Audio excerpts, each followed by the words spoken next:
In this episode of Getting to Know the TS27, I'm discussing my plans for Advanced Warfare, the worst person I've ever encountered, and my opinion on roller coasters. But first, let me talk about the gameplay in the background. It is some Battlefield 4, Conquest on Siege of Shanghai. Then we're going to hop over to Gulman Railway, where I do some tank beasting, and then some obliteration on Gulman Railway.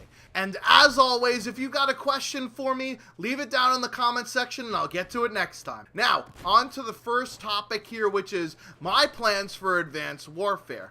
I'm going to be doing the same thing that I did with Call of Duty Ghosts. I'm going to wait a day or two after the release of the game until inevitably some butthurt teenager who can't actually hack it with all of the increased mobility rage sells their game back to GameStop, and I'm going to purchase the game used. Why are you going to do that, Schwantz, you may ask? Well, GameStop has a used game policy where if you buy a game used, you have 7 days in order to try it out. And if you don't like it within that 7 days, you could sell it back to GameStop for a full refund, no questions asked.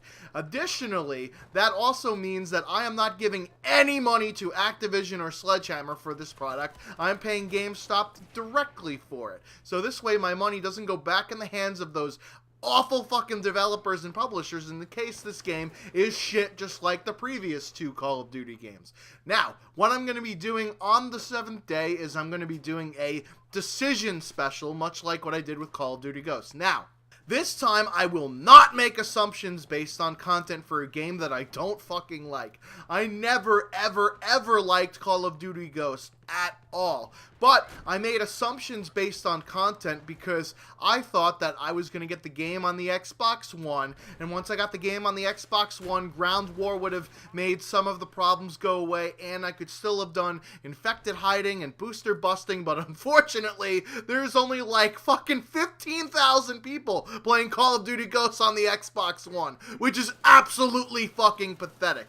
And I live streamed it last night doing some infected hiding, and the last time I had played the game was 152 days ago. That's over 5 fucking months. So, needless to say, I never really played much of Call of Duty Ghosts. But I'm going to give Advanced Warfare a try, and that's what I'm going to do. If I like it after 7 days, then I'm going to hold on to it. Otherwise, I'm going to sell it back to the game store, and I'm more than happy to play Titanfall and Battlefield 4 for another fucking year. Now, let's get into your questions here. GovHQ asks, how do you feel that Sledgehammer Games decided to make it free for people to get Advanced Warfare from the Xbox 360 to the One and PS3 to PS4? Does it give you faith that Sledgehammer actually cares about the Call of Duty community? Here's the flaw in this statement. Sledgehammer Games has absolutely nothing to do with the fact that they gave away the upgrade for free. That's Activision's call. Activision is the one that publishes the game. They are the ones that market the game. They are the ones that set the price point. So it has nothing to do with Sledgehammer Games, other than a cockamamie PR scheme to make people believe that Sledgehammer Games actually gives a shit, when in reality, they had abso-fucking-lutely nothing to do with this bullshit. I think that Sledgehammer Games has been saying all of the right things, and I think that they are doing everything that they can from a PR standpoint to make the Call of Duty community believe that this game is going to be different. After all the bullshit that came out of Mark Rubin's mouth last year, I'm going to take a wait-and-see approach on this one, and I'm pretty sure that most people will too, as evidenced by the pre-orders of this game, which are down 50% since Call of Duty Ghosts. That's fucking bad. And believe me, it is mostly Call of Duty Ghosts' fault, right? I think people that aren't going to buy the game because it's too futuristic and they got the double jumps and shit, that's a minority. The majority of people are pissed off because of how shitty Call of Duty Ghosts was. Skier Dude Plays asks, do you support any competitive Call of Duty teams? Actually, I don't really care about the teams themselves. I do like watching tournaments, though, because I am a shoutcaster at heart, so I do enjoy watching competitive teams play, and I also do enjoy hosting competitive Call of Duty tournaments. However, I'm not tied down to one team like a bondage girl. I like to spread the love around, if you will. So I don't necessarily root for teams, although I just don't like Optic, because Optic is kind of like the fan favorite, and I fucking hate their fans. They're the biggest bunch of fucking twat waffles I've ever seen. Agent God 77, why do you play Xbox and not PC? I believe that mouse and keyboard is better than a controller. You are absolutely correct that mouse and keyboard is better than a controller. There have been objective studies that have shown that with a mouse and keyboard you will have better accuracy than with a controller. However, subjectively, I am terrible with a keyboard and mouse. If you've ever seen my PC Noob Struggle series, you'd know what the fuck I'm talking about. I am used to playing my shooter and my other games with a controller. So this is the way that I've been brought up, and this is the way I've gotten used to playing FPS games. Transitioning to keyboard and mouse has been not the easiest thing in the fucking world. I haven't played on my PC any FPS games in maybe like a month or two, but that's because I've been enjoying Battlefield and Titanfall on the Xbox One. However, I should get back into doing some more PC games for you guys because I know some of you enjoy my PC Noob Struggle series where you guys get to make fun of me for how shit I am. And really, repetition is the key here, right? If you take like a month or two off like I did, you're not going to develop the skills that you need necessary. Also, I've been getting some good advice about turning off the mouse acceleration and lowering my sensitivity, so I'm going to give it a try. But for me, that's why I play Xbox, is because I am much better with a controller, because that is how I learned how to play. I didn't learn on a keyboard and mouse. So for me, playing with a keyboard and mouse is difficult because I know I could do better than how I actually do. That weird kid. If you had to choose between playing only Call of Duty Ghosts or giving up music, which one of your testicles would you cut off? Well, obviously, I would play only Call of Duty Ghosts. I'm not going to give up fucking music, okay? I could certainly just not play video games, period. But music, for me, is something that I am extremely passionate about, and it's something that I enjoy in all facets of my life. Not just when I'm sitting down in front of a TV or if I'm doing YouTube. I'm sorry, but music to me is more important than video games. There will always be places for music in my life, even when video games are not there. So if you gave me the choice of only Call of Duty Ghosts, I'll probably play it every once in a while, but I would rather just give it up altogether. Never gonna give you up. No, Rick Astley. I would definitely give up playing video games other than Ghosts. Retro Modding Mer 102 asks, do you like the band U2? I know they probably aren't your style, correct, but they have a really good library of songs, incorrect, and some of the underrated ones are very good. Me, U2 is not my thing, okay? Bono is a complete fucking douche canoe. He is way over the top and way too self-fucking narcissistic, if you will.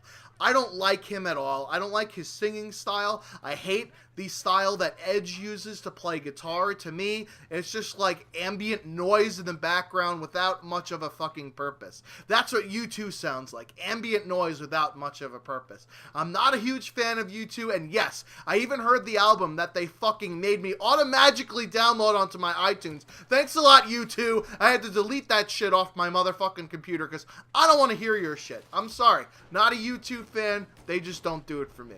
Fedora Ferret asks, are you a fan of any rap artists / albums? Yes, I do enjoy rap and hip-hop music. My 3 or 4 favorite hip-hop artists would probably be Busta Rhymes. I love his style. I think he's very much like me, and he's got a very unique and organic voice, and he's got a lot of energy and personality. That's what I really love about him.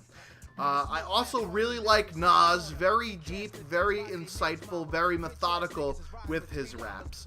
Another guy that I really enjoy is Immortal Technique. Now, he's more of an underground type of artist, but he's been getting some time in the limelight every once in a while because he puts out unbelievable fucking content. And the last artist that I really enjoy is the only Southern rapper that I actually enjoy, which is Ludacris. I think he just has fun with it, and that's what I think is great about hip-hop, is that you can have fun with it, as well as doing social commentaries and political songs here and there. As for rap albums, back in high school, Dr. Dre's 2001 got so many spins in my CD player that I actually bought 3 different discs because the first fucking 2 got scratched. That's how many times I played that CD. That CD, or that album rather, is just absolutely amazing. I also love Stillmatic from Nas. Not Illmatic, but Stillmatic, the one where it starts off with the Jay-Z diss song. Every track on that album is a must play. None of the tracks on that album should be any that you actually skip. There's one track where he raps the song backwards, starting out with the guy having a bullet hole in his chest and working his way backwards, saying the bullet comes out of his chest, the wound starts to close up, and he raps the entire story backwards so that you don't know how the transition happens until you get to the very end of the song, which is actually the start of the story. It's pretty fucking awesome. I think the track is called Rewind, if I'm not mistaken. Joseph Lokop, the worst person you've encountered in your life. Like, someone that you wish never existed. So there was a person that I used to be friends with back in high school. And obviously when I say used to be friends with, you obviously know where the story ends. But just stay with me here. So me and this guy, we were best friends. We were inseparable for a long while. Until I went off to college and he went off to the military, and we kind of went our separate ways a little bit. Now, when I got back from my freshman year first semester, I went on a family vacation to Florida, and he also happened to be home from basic training at that point. So we hung out, and he jokingly said that he was going to throw a party at my house when I wasn't home, because as you may or may not know from previous episodes, my house used to be the hotbed for parties and for extracurricular activity, if you know what I mean. So this request was not really out of the ordinary, but when I wasn't home, when my family was on vacation, I'm not letting anybody inside my house. So just as an aside, most of my friends also knew about this window that could never actually lock. It was a front window of my house, so you could slide it open and climb into my house that way. So I told him, no, absolutely not. There's going to be no parties at my house while I'm not here. Nobody's allowed to be here when my family's on vacation. Neither I nor my dad want the responsibility in case something happens when they're not actually fucking home and they didn't sanction the party in the first place. Fuck no, not happening. Well, this fucking douchebag went and did it anyway. And then when he called up some of my other friends to say, hey, come over, I'm having a party at Schwantz's house, they were like, dude, what are you talking about? Schwantz said that you weren't allowed to have a party there. And he said, no, I got permission from him. Don't worry. I called him up on the phone and got it. Meanwhile, he fucking didn't. So when one of my friends actually found this out, he called me when I was on vacation with my family and was like, yo, did you tell so-and-so that you were allowing him to have a party at your house when you weren't there? And I told him, fuck no. So he went and he actually got into a fist fight with this kid over having a party at my house. So luckily one of my actual friends cleared everybody out of the house and threw everybody out. And for that, that is the worst person I've ever encountered in my life. Not only did he go break my fucking trust by breaking into my house and throwing a party when I wasn't there, I also told him not to, and he lied to some of my other friends by saying it was okay. This person is the absolute worst person I've ever encountered. He's a fucking douchebag, and that's why we are no longer friends. He tried to apologize to me, but unfortunately, this is something way too fucking big for me to forgive you about. I'm sorry, brother. On a less serious note, I plow fat apes. Can you drown if you skinny dip in Jell-O? Well, it depends on if the Jell-O is hard or not. If the Jell-O is in the liquid, viscous form, if you will, of course you could drown in it. There's no oxygen in Jell-O. The last time you made Jell-O apes, did you have to put oxygen into the Jell-O? No, you just stir some water and some sugar into that fucking packet mix you get. Now, if the Jell-O has been hardened and gelatinous, if you will, no, you're not going to drown in solid fucking Jell-O. There's always going to be gaps and air holes in order to breathe your way out of it. He asks a follow-up question where I think his mind is in the gutter, but I'm going to give him an asshole answer anyway. Name something you put in your mouth but not swallow. Obviously, if you ever find a girl that does this, you've got to wife her up motherfucking immediately. What am I talking about? Chewing gum. You thought I was gonna say something else, didn't you? Fuck you, motherfucker. Zahid Chavez asks, would you rather get punched by the strongest man on earth in the face or get fingered by Wolverine in the ass? Definitely punched in the face by the strongest man on earth. I hate even a normal finger, let alone a finger by Wolverine. I hate when anybody's hands touches anywhere near my asshole. No thank you. My proctology exam is probably going to be the worst day of my life. But until then, I could leave my asshole hands fucking free like your cell phone. Imagine getting a fucking metal finger in your ass? No thanks. I'd rather not have rectal scarring, thank you. Next one's from Jocelyn the Kitty, and she, I think it's a she, Jocelyn's a girl's name, asks, if you would get into a roller coaster, where would you sit? Front, middle, or back? Honestly, I don't think it matters where you sit in a roller coaster. Actually, it slightly matters where you sit in a roller coaster. And here's where I'll get my physics fucking nerdology on you. Now, when the first car hits the apex of that crest before it goes through the drop, it is going to have the least amount of acceleration going over the hump, right? So the back car is going to have the most amount of acceleration because the front cars are going to be pulling the rear cars down this huge fucking slope. So the rear car is going to get the fastest speed and the most action in terms of twistings and turnings and fucking bumping up against the side and shit because it is the most volatile car in the roller coaster.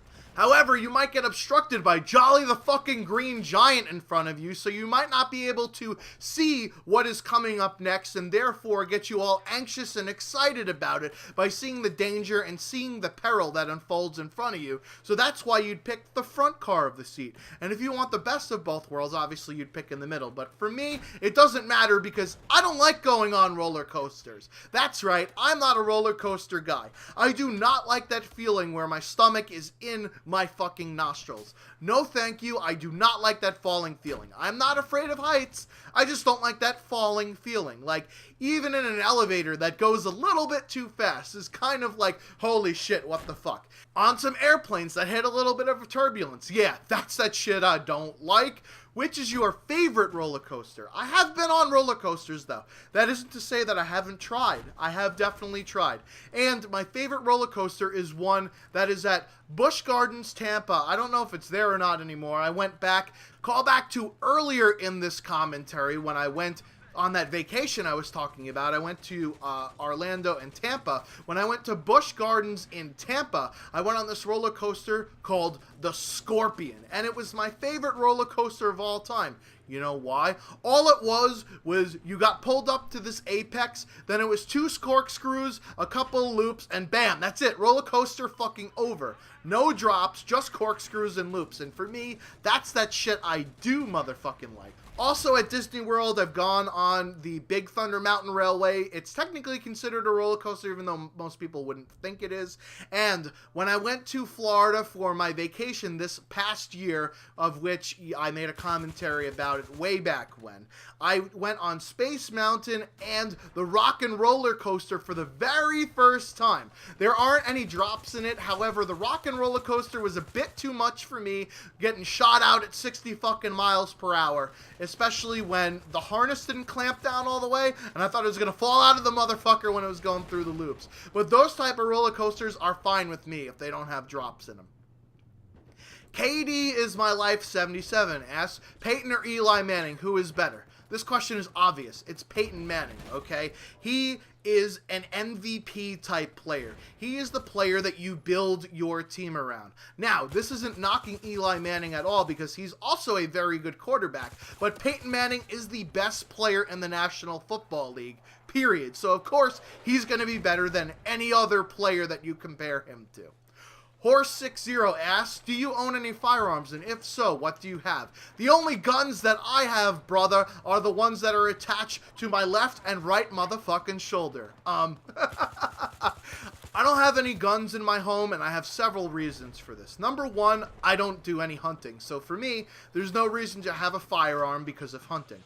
Number 2, I feel safe and secure in my home. I have an alarm system, I have deadbolts on all of the doors that people could possibly get in, and my windows also lock very well. So I feel safe and secure in my home. I don't need a gun to defend myself. And thirdly, and most importantly, when you have a gun in the home, there are many, many dangerous things that can happen with the gun. There are statistics out there that say that suicide rates go through the roof when you have a gun in the home. Accidental shootings, obviously, go through the roof when a gun is in the home. To me, it's not worth having a gun in my house because of all of the different extraneous things that go with it. And as a fourth and as an aside, I believe that people should be disarmed, or America should disarm rather, but I'm a realist and know that would never ever fucking happen. People love their guns way too goddamn much, and people would have a shit fit if anybody ever tried to take their guns away. But I'm a realist, and I don't want one for myself because I don't feel I need to have a gun. And finally, Level Fap asks, and I hope in not a monotone and boring voice, just like the YouTuber that he's impersonating, have you ever done drugs? I have tried marijuana a few times, and it's not my thing. I'd much rather have a beer or drink than smoke. To me, the effect of getting high is not worth the feeling that I feel in my throat when I actually smoke the marijuana. Now, I haven't tried any harder drugs because I have some crazy fucking stories about people who have taken harder drugs in front of me and have done some stupid ass shit that has led me to say, alright, I think I'm going to shy away from that. I've accidentally walked in on the bathroom of a dude sucking another dude's dick for cocaine. So, no, not gonna do that particular drug.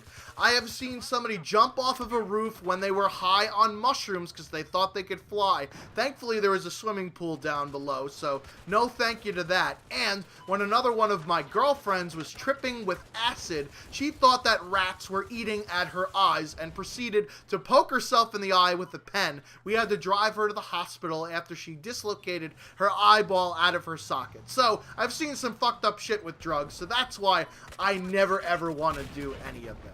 I hope you guys enjoyed my answers to your questions, and if you got one for me for next time, make sure you leave it down below in the comments section. This has been Getting to Know the Schwantz27, and I'm out like 3 strikes at a baseball game. Who's watching the World Series Game 7 tonight? Let's fucking go. Until next time.